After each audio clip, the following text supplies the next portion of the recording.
स्वतंत्रता सेनानियों में इस जन्मभूमि, इस पीर और ग्राम की भूमि का भी एक अमूल्य योगदान है। इतिहास में हम पढ़ते हैं बाल मुकुंद जी बिरसा तो इस ग्राम से संबंधित थे और देश की आज़ादी में अपना योगदान दिया था।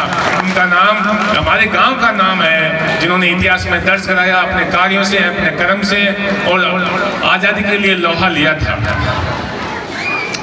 प्यारे ग्रामवासियों, इन 75 वर्षों में हमारे देश ने कई उतार चढ़ाव देखे, कई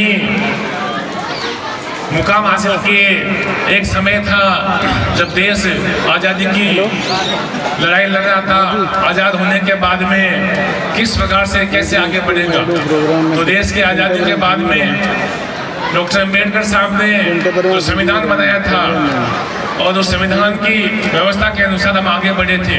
हमारे साथ में ही अन्य देश भी आज़ाद हुए थे और हमारा देश आज़ाद हुआ था। हमारा देश विकास के क्षेत्र में बहुत आगे बढ़ गया है। आज हम देखते हैं हम चांद पे अपने मनुष्य को भेजने का प्लान करते हैं, हम हमारे उपग्रह सैटेलाइट स्थापित करते हैं और अनेक विज्ञान के क्षेत्र में, शिक्षा के क्षेत्र में, रक्षा के क्षेत्र में हमने अपने आप को आत्मनिर्भर बनाया है।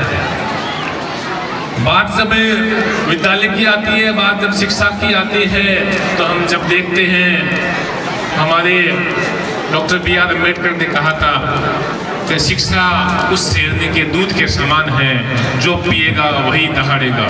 तो मैं आपसे आग्रह करना चाहता हूँ, सभी ग्रामवासियों से, सभी अभिभावकों से, अपने नन्हे मुन्ने बालकों को शिक्षा अवश्य दिलाएं, क्योंकि जो ऊपर की तरफ, जो उन्नति की तरफ जो मार्ग जाता है उस विद्यालय से होके गुजरता है। जो ऊंची पदों पे पहुंचे हैं, जो ऊंचे मुकाम हासिल किए हैं, चाहे जिन्होंने अच्छा बिजनेस स्थापित किया है, अच्छी राजकीय सेवा में गए हैं, उन्होंने कहीं न कहीं प्रकार से ऐसे ही विद्यालयों से शिक्षा प्राप्त की है। तो आप भी अपने नन्हे मुन्ने बालकों को अच्छी शिक्षा प्रदान करें।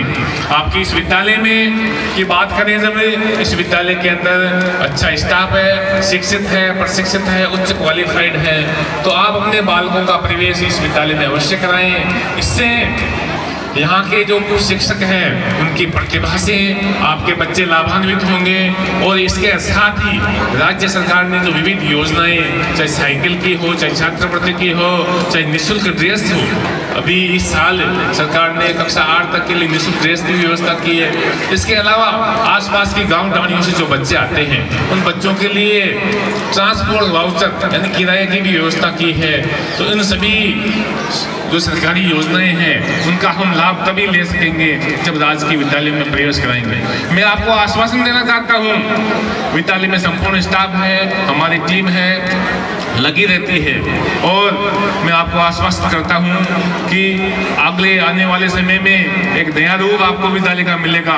आपके नन्हे मुन्ने बालकों की शिक्षा में अच्छा रूप मिलेगा, आपके विद्यालय का अच्छा विकास होगा।